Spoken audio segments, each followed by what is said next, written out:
officiated. Without objection. Thank you, sir. And Mr. President, I come to the floor today to discuss again a key constitutional duty to provide for the common defense. The Constitution lays this weighty task at the feet of Congress. We hold the purse strings, and today our task is to provide for sustained growth in the capacity and capability of our armed forces. For 30 years, we've lived off the military investments of the 1980s, and these investments have kept China and Russia and others from attacking us. They have kept us safe. Today, those investments have largely expired, and both Beijing and Moscow are acting increasingly adversarial. In particular, China's military is growing so quickly that we will not long deter them unless we invest more in our military too. It will cost a lot to deter Beijing, but it will cost a lot more if we do not. In February, I delivered a speech on our most dire national security challenge, preventing the Chinese aggression against Taiwan. Defending our security and prosperity means defending Taiwan. If the island falls, the global balance of power tilts for decades. Our children and grandchildren would then not live in an American-led 21st century. Today, I will focus on the Chinese Communist Party's rapid military buildup and the United States' opportunities to boost our military capability. I will show how both demand sustained real growth in our defense budget alongside increased reform and prioritization. Inexplicably, in the face of these facts, the President has proposed another military cut. Twice now he has proposed cuts, and twice Congress has replied with an emphatic and bipartisan no. Instead, Congress has added over the last 2 fiscal years $70 billion of targeted investments to our military to help us catch up with China. I am confident on a bipartisan basis, again, Mr. President, we will do this for the next fiscal year. So let's begin by outlining the rising threat of the Chinese Communist Party. As Congress considers this year's military spending commitments, we need to consider what we are up against. The U.S. military investment must counter Chinese military investment. If we do not, history may one day bestow on our moment, on this time, the ignominious title of a pre-war period. I hope we're not in a pre-war period. If we are prepared, there's a much greater chance that we can avoid a war in the future. We know China intends to dominate the Pacific. They boast about it in public speeches, and they are building a military capable of turning their rhetoric into reality. We have debated what year we should be worried about. Some say 2023, 2025, 2027. Some say 2035. Secretary Blinken says China wants to seize Taiwan on a much faster timeline than we had previously thought. The 2027 date, what some call the Davidson window, is based on Xi Jinping's orders to his military about when he expects them to be ready. We would all do well to remember that dictators often start wars of aggression before their militaries are ready.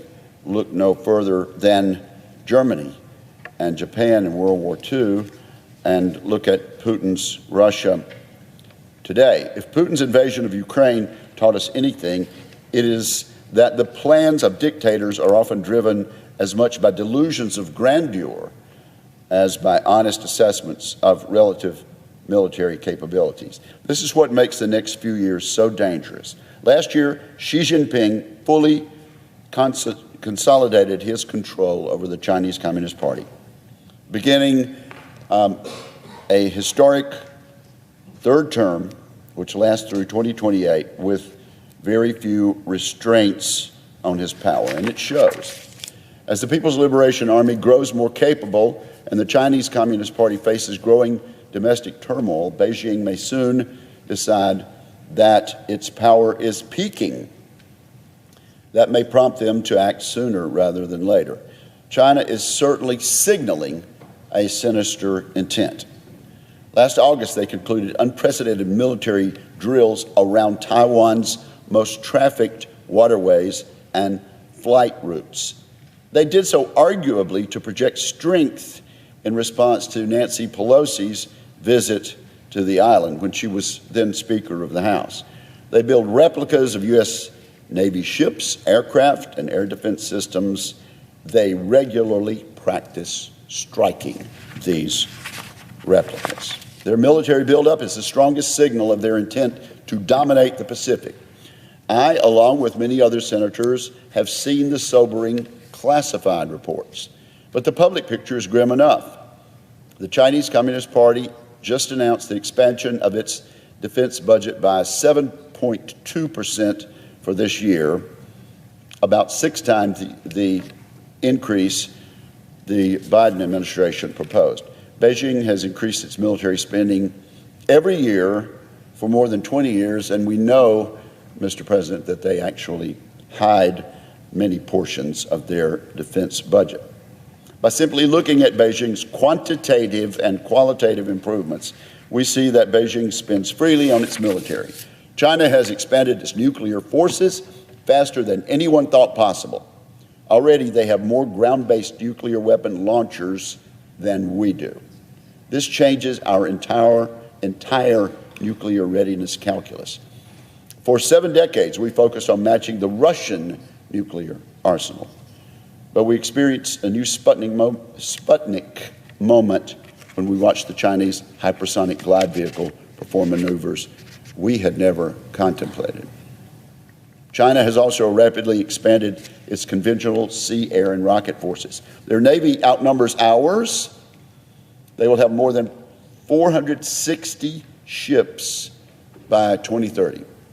U.S. naval intelligence indicates these ships may already be as high quality as our own, yet our senior Navy leadership continues to underestimate Chinese capabilities. China's civilian fleet is expanding also, and the People's Liberation Army has used it in mock amphibious invasions. The civilian fleet. The Chinese Air Force has shed its 3rd-generation Vietnam-era fighters and built an impressive 4th-generation fighter force. They are building 5th-generation fighters at scale today, just like we are, and their air-to-air missiles have greater range than U.S. missiles. China's air warfare training has advanced beyond anything we thought possible 5 years ago. The Chinese rocket force points thousands of short-range ballistic missiles at Taiwan and hundreds of long-range missiles at U.S. bases in Japan, Guam, and elsewhere. China has not restricted its advances to traditional military domains either. It is a major player on the cyber battlefield. Top United States Cyber Commander General Nakasone says the increase in Chinese cyber warfare capabilities has been unlike anything he's ever seen, unlike anything General Nakasone has ever seen. Earlier this year, our top military cyber official told us the Chinese would combine an attack on Taiwan, if that occurs, with broad attacks on U.S. cyber infrastructure, and that certainly makes sense. Beijing has also overtaken Russia in space.